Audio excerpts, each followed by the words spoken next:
시편 150편 함께 읽겠습니다. 할렐루야. 그의 성소에서 하나님을 찬양하며 그의 권능의 궁창에서 그를 찬양할지어다. 그의 능하신 행동을 찬양하며 그의 지극히 위대하심을 따라 찬양할지어다. 나팔 소리로 찬양하며 비파와 수금으로 찬양할지어다. 소고치며 춤추어 찬양하며 현악과 퉁소로 찬양할지어다. 큰 소리 나는 재금으로 찬양하며 높은 소리 나는 재금으로 찬양할지어다. 호흡이 있는 자마다 여호와를 찬양할지어다. 할렐루야. 아멘. 이제 드디어 시편의 마지막 장을 읽게 되었습니다. 150부작 연속극의 이제 마지막 최종회라고 할 수 있을 텐데 참 길었던 것 같아요. 지난해 절반, 올해 절반 이렇게 함께 읽게 된 것, 우리가 시편을 함께 읽는다는 거 너무나 참 감사한 일입니다. 마치 그 오케스트라의 연주가 1시간 반, 2시간짜리 연주가 마지막 피날레를 날리듯이 그렇게 이 150편은 아주 그 찬양의 극치를 표현하고 있습니다. 특히 마지막 6절은 그 오케스트라가 그냥 꽝 하고 마치듯이 그렇게 우리 마음에 큰 울림을 주는 그런 말씀입니다. 이 앞에도 이제 마지막 부분은 계속 찬양을 이야기하고 있죠. 시편이라고 하는 것 자체가 찬양입니다. 노래죠. 그러니까 찬양하라, 찬양합시다, 찬양으로 초대하고, 특히 148편은 모든 지음받은 것들, 하늘에 있는 것, 땅 위에 있는 것, 바다에 있는 것, 미생물들까지, 모든 해와 달과 별들까지 모든 것들을 향해서 하나님 찬양하자, 찬양으로 초대를 합니다. 그 찬양을 단순히 소리내서 또는 입으로만 하는 것이 아니라 각자가 그 지음받은 자리에서 그 목적에 따라 잘 움직이면 그게 바로 찬양이다. 해와 달이 빛을 발산하면 그게 바로 찬양이고, 나무는 아름다운 과실을 맺으면 그것이 바로 하나님을 찬양하는 것이고, 모든 것들이 그 지음받은 자리에서 각자의 역할을 충실히 감당하는 것이 이게 하나님 찬양하는 것이다 라고 말했는데, 사람은 그럼 왜 창조되었느냐? 이사야 43장 21절, 이 백성은 내가 나를 위해 지었나니 나를 찬송하게 하려 함이니라. 우리가 지음받은 목적 자체가 하나님을 찬송하는 것입니다. 그런데 이게 그냥 단순히 우리의 몸과 영혼이 지음받은 정도가 아니라 우리는 예수 그리스도의 십자가의 보혈로 재창조가 된 것이죠. 다시 창조가 된 것입니다. 원래부터 내 몸과 이 영혼이 창조된 것은 물론이거니와 예수님을 믿음으로 우리가 새롭게 창조된 새로운 피조물이죠. 우리는 그리스도 안에서 새로운 피조물이 되었기 때문에 그 창조 역시 포함되는 거죠. 우리가 새롭게 창조된 목적, 예수님 믿고 구원받은 목적이 바로 하나님께 영광 돌리는 것이고 하나님을 찬양하는 것이다. 그러니까 하나님께 영광을 돌린다 그럴 때 우리는 뭔가 우리가 찬송을 드리면, 우리의 지음받은 목적대로 역할을 잘 감당하면 하나님의 영광이 점점 마일리지 쌓이듯이 쌓여가고 그 영광이 막 부풀어지고 커간다는 얘기가 아닙니다. 원래부터 하나님은 영광스러운 존재이십니다. 우리가 하나님을 찬송하고 하나님께 봉사하고 한다고 해서 그 영광이 막 더 커지거나 안 하면 더 영광이 줄어들거나 그렇지 않습니다. 원래부터 하나님은 영광스러운 존재이십니다. 다만 우리가 영광을 돌린다고 하는 것은 그 영광을 노래하고 찬송하고 높여드리는 것이죠. 그렇게 한다고 해서 영광이 더해지는 게 아니에요. 태양이 아주 그 밝은 빛을 비추는데 우리가 무슨 손전등을 갖다 태양에게 비춰준다고 해서 그 태양빛이 막 더 밝아지거나 그런 건 아니잖아요. 원래부터 밝기 때문에. 태평양에다가 이 종이컵 물 한 컵 더 갖다 붓는다고 해서 막 태평양 막 물이 넘쳐나고 그런 건 아니잖아요. 아무 영향이 없습니다. 미미합니다. 그러나 우리가 하나님께 영광 돌린다고 하는 것은 미미한 영향조차도 없습니다. 사실은 그냥 하나님 기뻐하시는 거죠. 우리가 막 하나님께 무슨 막 엄청난 일을 해드리고 막 봉사 충성하고 헌신하고 한다고 해서 그게 하나님의 영광을 막 더해지는 건 아니라는 얘기죠. 그런 일들이 하나님의 영광을 드러내고 하나님께 영광을 올려드리는 찬송의 일부인 것이다 하는 것을 기억하고, 우리가 하나님께 영광 돌리는 것이 우리를 지은 목적이다라고 하는 것이 이사야 43장 아까 말씀드렸는데 거기 7절에 보시면 내 이름으로 불려지는 모든 자, 성도들이죠. 곧 내가 내 영광을 위하여 창조한 자를 오게 하라 했어요. 내 영광을 위해 창조한 자다. 우리는 하나님 영광을 위해 지음받은 자들입니다. 영광을 위해 구원받은 자들이고, 또 신약 성경도 바울도 에베소서 1장 6절에서 이렇게 얘기합니다. 우리를 택하신 목적이 뭐냐? 이는 그가 사랑하시는 자 안에서 우리에게 거저 주시는 바 그의 은혜의 영광을 찬송하게 하려는 것이다. 우리에게 주시는 은혜의 영광을 찬송하게 하려고 우리를 택하여 부르셨다는 거예요. 아무튼 뭐 신약이든 구약이든 성경에서 말씀하는 것은 우리가 지음받고 구원받은 목적은 하나님께 영광의 찬송을 드리는 것이다.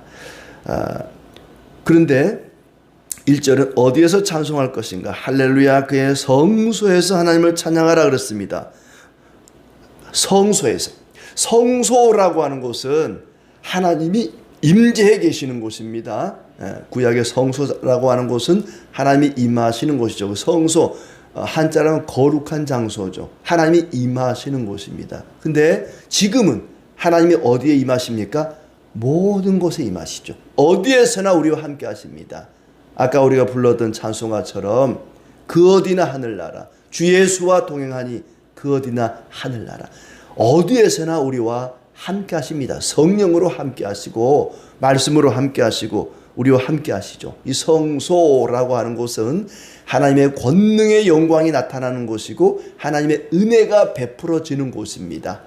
그 성소에 있는 언약궤, 그 언약궤 위에 있는 것을 속죄소 또는 시은좌라고 부르죠. 한자로 시은좌는 은혜를 베푸는 곳 이런 뜻입니다. 하나님이 함께 하시는 곳은 하나님의 영광이 나타나는 곳이고 하나님의 은혜가 베풀어지는 곳입니다. 그곳이 어디냐? 어디에나 어디서나 성소라는 것이죠. 우리가 어디에서 찬양할 것인가? 교회에 모여서 예배당 모여서도 찬송하지만 어디에서나 찬송할 수 있습니다. 차 안에서도 사무실에서도 집에서도 어디에서나 설거지를 하면서도 일을 하면서도 찬송할 수 있어요. 어디에서나 찬송할 수 있다. 그의 권능의 궁창에서 찬양하라. 하나님의 성소에서 찬양하라. 온 세상 어느 곳에서나 하나님 찬양할 수 있습니다. 왜 찬양하는가? 2절에 그의 능하신 행동을 찬양하며 지극히 위대하심을 따라 찬양할지어다. 주님 자신 때문에 찬양합니다. 성삼위 하나님 때문에 찬양하는 거죠. 그분의 지극히 위대하심, 또 그분이 행하신 일 때문에 찬양합니다. 지극히 위대하신 주님을 찬양하라. 주님이 행하신 일 때문에 찬양하라. 그의 행하신 위대한 일, 능하신 행동 그렇습니다. 하나님이 행하신 능력의 행동, 위대한 행동, 그것을 찬양하라. 우리가 145편 앞장에 가서 보면은 14절에 여호와께서는 모든 넘어지는 자들을 붙드시며 비굴한 자들을 일으키시는도다. 또 19절에서는 그는 자기를 경외하는 자들의 소원을 이루시며 그들의 부르짖음을 들으사 구원하시리로다. 이 모든 것들이 하나님이 행하시는 놀라운 능하신 행동들이죠. 낮은 자를 높이시고 또 간절히 부르짖는 자들에게 응답하시는 그 모든 일이 하나님의 능력 가운데에서 이루어집니다. 어떻게 찬양할 것인가? 나팔 소리로 찬양하라. 여러 가지 악기들이 나옵니다. 많은 악기를 동원해서 비파와 수금으로, 이 악기들이 구체적으로 어떤 모양인지 현대 악기의 뭐와 가까운지 잘 우리가 정확히 알 수는 없습니다만은 뭐 검은고, 수금, 또 악기들 소고치며 춤추며 현악과 퉁소를 불며 현악기, 타악기, 관악기 모든 악기들이 다 동원되고 있습니다. 어떻게 찬양할 것인가? 온갖 악기를 동원해서 또 춤추며 그랬으니까 모든 것을 다 동원해서 하나님을 찬송하지 못할 도구는 없습니다. 무엇이든지 하나님을 찬양할 수 있습니다. 네. 하나님을 찬양하는 방식에는 제한이 없습니다.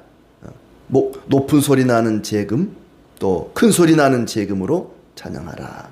낡은 것들로, 높은 소리 나는 것들로 모든 것들을 동원해서 찬양하는데 다만 조화를 이루어야 됩니다. 악기를 동원한다 해서 뭔가 그 악보에 따라서 뭔가 조화를 이루어야지 막 자기 마음대로 두들긴다고 해서 이게 찬양되는 게 아니죠. 예. 뭐 심지어 그러니까 난타 이 뭘 막 두드리면서도 다 이렇게 조화를 이루잖아요. 뭔가 리듬을 맞추고 자기 멋대로 막 두들긴다고 노래되는 건 아니고 온갖 것들을 다 동원하되 그렇게 조화를 이루어서 하모니를 이루어서 찬양하라.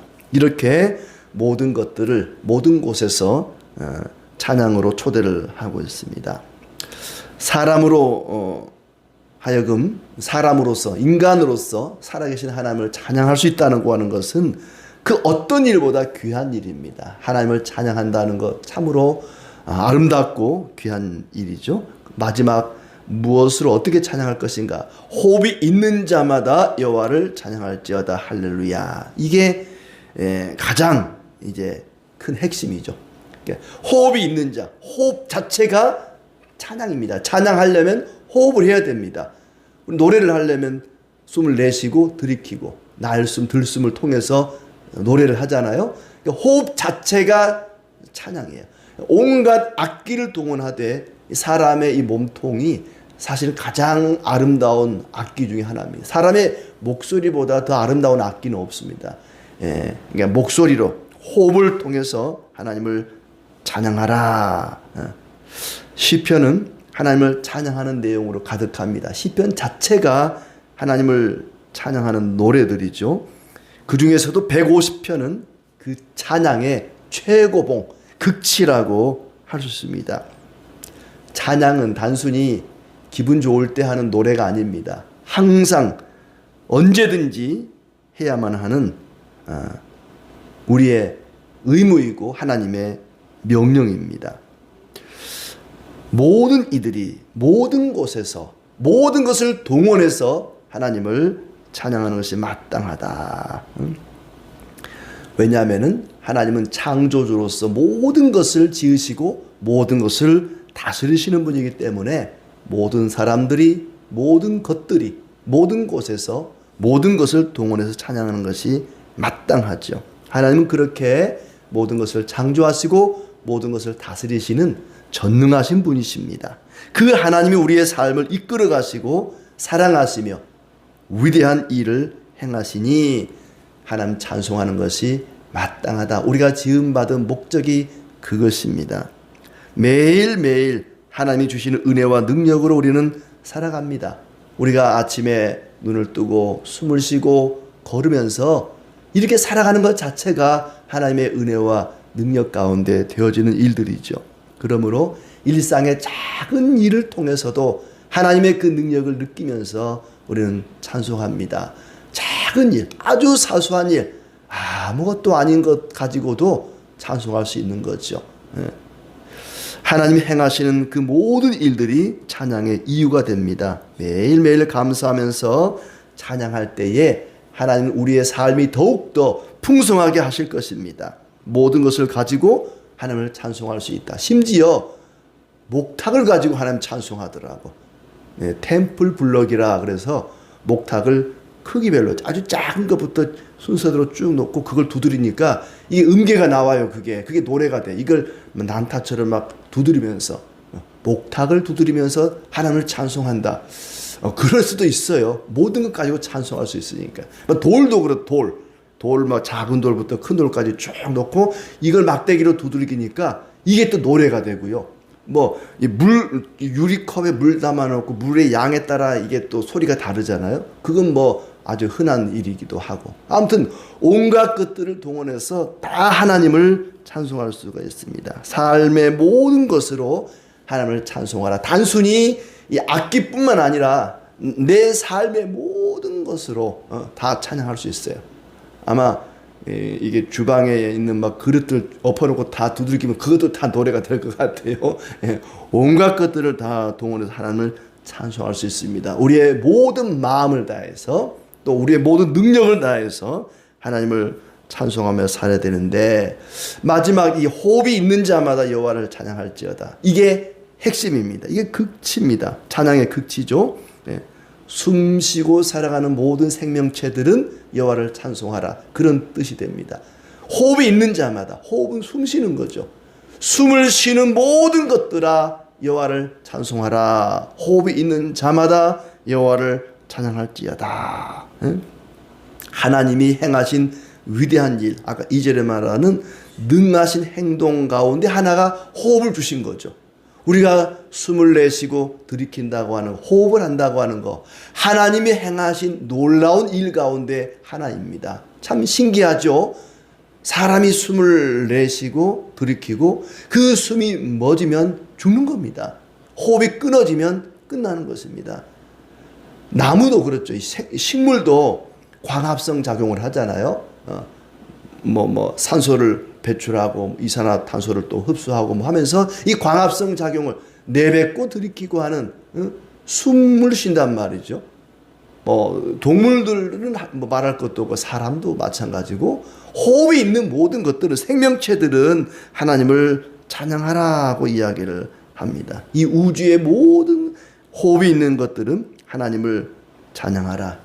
호흡은 하나님이 주신 가장 기본적인 선물입니다. 생명이죠. 생명 자체죠. 하나님이 우리에게 생명을 주시고 호흡을 주셨다고 하는 것, 이것은 우리가 늘 숨쉬며 살아가니까 이것이 얼마나 귀한지 모르지만, 어떤 밀폐된 공간이나 물속에 빠져 있거나 그러면 이게 호흡을 할 수 있다고 하는 것이 얼마나 귀하고 아름다운 선물인지 몰라요. 호흡을 주신 하나님, 호흡을 하는 동안에 하나님을 찬송하는 것이 너무나 마땅한 일입니다. 숨을 쉬며 살아갈 수 있도록 호흡을 주신 하나님께 감사하고 찬양하는 것이 우리가 이 땅에 존재하는, 숨 쉬는 존재 이유다 하는 얘기죠. 우리는 숨 쉬는, 생명을 가지고 숨 쉬며 살아가는 것뿐만 아니라 예수님이 우리를 위해 십자가에서 못 박혀 죽으심으로 우리의 모든 죄를 용서하셨다는 것 자체만으로도 마땅히 찬양해야 할 것입니다. 매 순간 호흡이 찬양이 되어야 됩니다. 찬송을 따로 소리 내어서 할 수도 있지만은 숨 쉬는 것 자체가 찬양하는 거죠. 그러니까 모든 그 존재하는 것들은 그 역할을 감당하는 것이 찬양이라고 했던 것처럼 우리의 폐와 코와 호흡기가 숨 쉬는 것 자체가 하나님 찬송하는 것이죠. 숨 쉬는 것 자체가 하나님 찬송이고, 숨 쉬는 자들은 하나님을 찬송해야 하는 것이고, 그런데 우리의 찬송을 방해하는 것들이 있죠.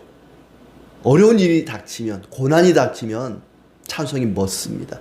힘든 일이 있으면 찬송하는 걸 잊어버리죠. 너무 답답하고 힘드니까 내가 찬송해야 된다는 것을 잊어버려요.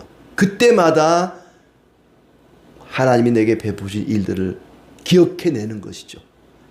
하나님이 나에게 주신 은혜를 생각하는 것입니다. 그러면 다시 찬송할 수 있습니다. 작은 것부터, 내가 숨 쉬고 있다는 것 자체가 하나님의 은혜잖아요. 내가 숨 쉬고 있는 것만으로도 감사합니다. 감사할 일이 없는 사람들은, 없다고 말하는 사람들은 그것부터 생각하면 돼요. 내가 숨 쉬는 것 자체가 정말 하나님 은혜입니다. 감사합니다. 호흡을 하고 있다는 거. 숨을 쉬지 못하는 사람을 보면은 그때서 숨 쉬고 있는 것을 느끼고 감사하죠. 앞을 못 보는 사람을 보면 내가 보고 있다고 하는 것이 참 감사하고, 가지고 있을 때는 귀한 줄 모르는데 잃어버리고 난 뒤에서야 그 귀한 줄 아는 것처럼, 내게 지금 주어진 것을 가만히 생각해 보면은 감사하게 되고 찬송하게 됩니다.